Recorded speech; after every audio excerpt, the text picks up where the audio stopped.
इसी प्रकार की एक घटना कलिकाल में भी घट चुकी है। परम पूज्य पंडित श्री जगन्नाथ प्रसाद भक्तमाली जी के मुखारविंद से तुलसी जयंती के अवसर पर हमने ये कथा उनकी वाणी से सुनी थी और गीता प्रेस में भी ये छपी थी।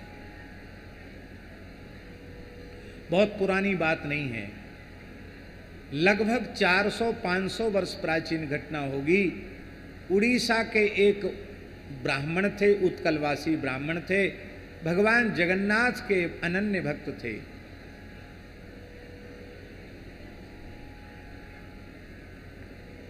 अपने लड़के बच्चों का शादी ब्याह करके निवृत्त होके अपनी पत्नी के सहित पुरुषोत्तमपुरी जगन्नाथपुरी में निवास करने लगे।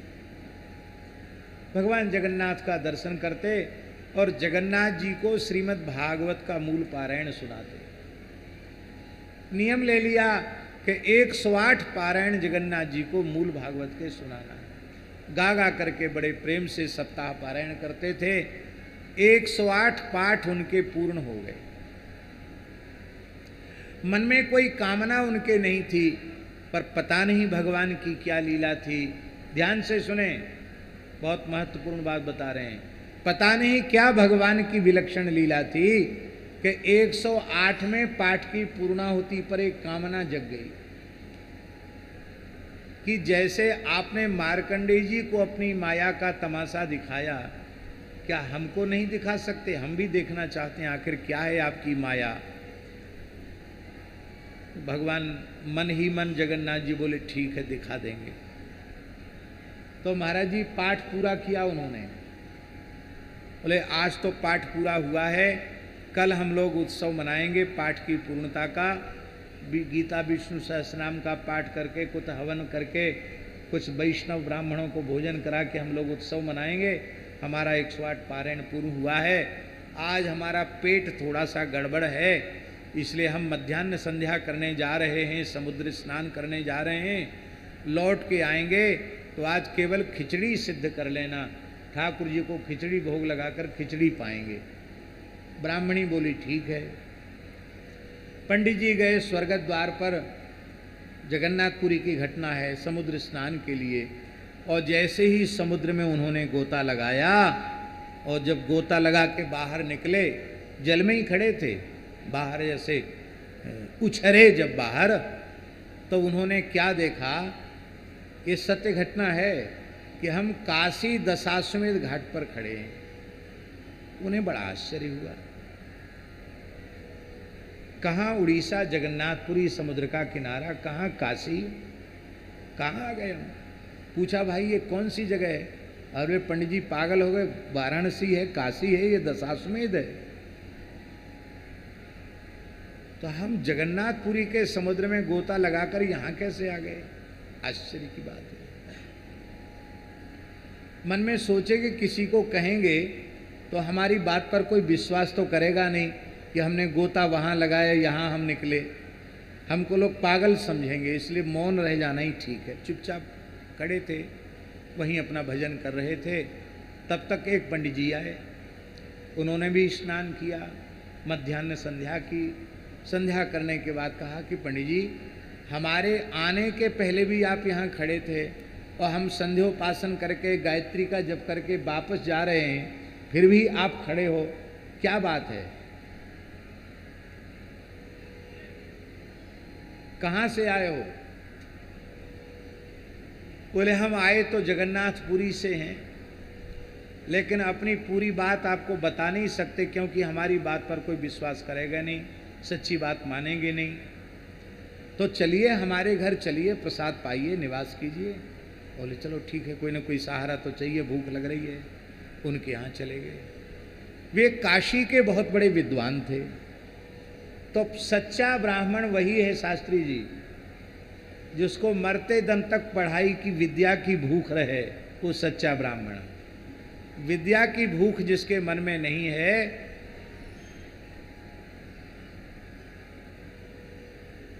कुछ न कुछ कसर है उसके विप्रत्व में। इसलिए वेद में लिखा है शास्त्री जी, यावत जीव मधीते विप्रः। ब्राह्मण का धर्म क्या है?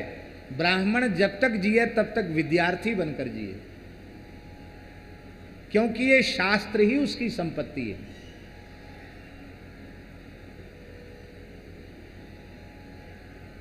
और क्या है पूंजी? शास्त्र के अतिरिक्त और क्या पूंजी है? इसलिए वेद में लिखा है विद्या वही ब्राह्मण माजगाम। सृष्टि के आरंभ में विद्या देवी सर्वप्रथम ब्राह्मणों के निकट पहुंची और उन्होंने कहा सेवधिष्ठेयमस्मि, हे ब्राह्मणों, मैं तुम्हारी निधि हूँ, तुम्हारी संपत्ति हूँ। अपनी संपत्ति की सब सुरक्षा करते हैं, तुम हमारी सुरक्षा करो। ब्राह्मणों ने कहा आपकी सुरक्षा कैसे होगी? बोले जो गौ से, ब्राह्मणों से, वेद से द्वेष करता हो ऐसे व्यक्ति को मुझे मत देना, यही मेरी सुरक्षा है।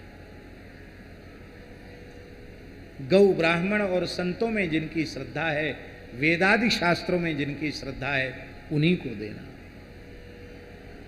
वेद में लिखा है। तो पंडित जी के मन में आया कि कोई बात नहीं, अब यहाँ आ गए सो आ गए, इतने बड़े विद्वान हैं, हम तो बहुत थोड़े से पढ़े लिखे थे। अच्छा यहाँ ठीक से न्याय व्याकरण वेदांत आदि पढ़ लेते हैं। तो वहाँ पढ़ने लग गए। वो कुशाग्र बुद्धि थी, पढ़ते पढ़ते बहुत कुछ पढ़ गए। वो पंडित जी बोले भाई देखो हमारी एक ही बेटी है, पढ़ाने वाले गुरुजी, हमारे कोई पुत्र है नहीं, और तुम्हारे जैसा पवित्र विद्वान सदाचारी ब्राह्मण दुर्लभ है, तो मेरी कन्या का विवाह, आप, मेरी आज्ञा है, दोष नहीं लगेगा, विवाह कर लो। तो उनका विवाह भी हो गया,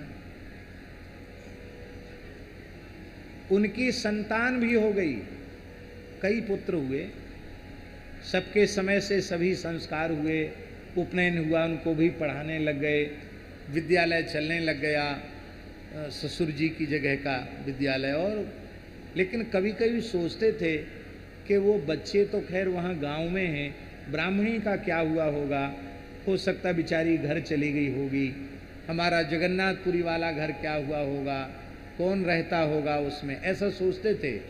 लेकिन मन में सोचते कि मैं किसी को कहूँगा कि हम वहाँ गोता लगाए, यहाँ उखरे, ऐसा ऐसा हो गया, मेरी पत्नी है, बच्चे हैं, तो लोग कहेंगे दिमाग ठीक है कि नहीं, पागल तो नहीं हो। इस डर के संकोच के मारे किसी से कुछ नहीं बोलते थे। एक दिन मन में सोचा कि चलें दशाश्वमेध पर स्नान करके मध्याह्न संध्या करके आवें। तो मध्याह्न संध्या के लिए जैसे ही दशाश्वमेध घाट पर आए, जैसे ही गोता लगाया, सो क्या देखते हैं कि हम जगन्नाथपुरी में स्वर्ग द्वार के समुद्र में खड़े हैं। और ये क्या हुआ, काशी से यहाँ कैसे आ गए? वहाँ का परिवार वहाँ रह गया, लड़के बच्चे, उनके बच्चों के ब्याह हो गए। आश्चर्य की बात महाराज जी। तो चलें, जल्दी चलें, यहाँ ब्राह्मणी मरी होगी कि जी होगी, चलें। तो जल्दी जल्दी धोती गमछा निचोड़ा तक नहीं, अपना कमंडल ऐसी खाली लेके अर्ध विक्षिप्त पागल की तरह, पानी टपक रहा है कपड़ों से, और पहुंच गए ब्राह्मणी के पास। जिंदा है कि मर गई, कहाँ चली गई? आए तो क्या देखे, ब्राह्मणी बोली रोज संध्या करके आते थे, आज बिना संध्या किए चले आए, अभी तो गए थे, अभी तुरंत चले आए, मध्याह्न संध्या तक नहीं की। हमने चूल्हे पर जो अदन धरा था, खिचड़ी बनाने की कह के गए थे, वो पानी अभी गर्म नहीं हो पाया, इतनी जल्दी क्या पड़ी थी, एक गोता लगा के चले आए। अब कपड़ा पहनो, तिलक स्वरूप करो, मध्याह्न संध्या करो, तब तक खिचड़ी बन के तैयार हो जाएगी। बोले देवी तुम्हारी खिचड़ी का पानी गर्म नहीं हुआ, हम तो बनारस में 12 साल तो पढ़े, फिर गुरुजी की आज्ञा से गुरुपुत्री से विवाह किया, वहाँ भी बच्चे हो गए, और वहाँ भी सबके नाती पोते ब्याह काज हो गए, और हम वहाँ मध्याह्न संध्या करने आए थे, फिर यहाँ आ गए। बोले आप पागल तो नहीं हो गए, आप ठीक तो हैं? कहा नहीं नहीं देवी, मैं बिल्कुल पागल नहीं हूँ, मैं शास्त्रों का चूड़ांत विद्वान हूँ, क्या बात बोल रही हो? बोले कुछ नहीं, तुम्हारी तबीयत खराब है, लेट जाओ थोड़ी देर। ब्राह्मणी ने कपड़े पहना के लिटा दिया। मन में सोचने लगे प्रभु क्या हो गया, मैं वस्तुतः पागल हो गया हूँ क्या, ये क्या हो गया? हे जगन्नाथ, हे जगन्नाथ, हे जगन्नाथ रक्षा करो, जगन्नाथ जी प्रकट हो। बोलो जगन्नाथ भगवान की। जगन्नाथ जी बोले, ये आपने योग माया देखने की इच्छा व्यक्त की थी, तो सच्ची बात यही है कि अभी खिचड़ी का पानी गर्म नहीं हुआ, इसी बीच में इतना सब दिखाई सुनाई पड़ गया, इसी का नाम योग माया है।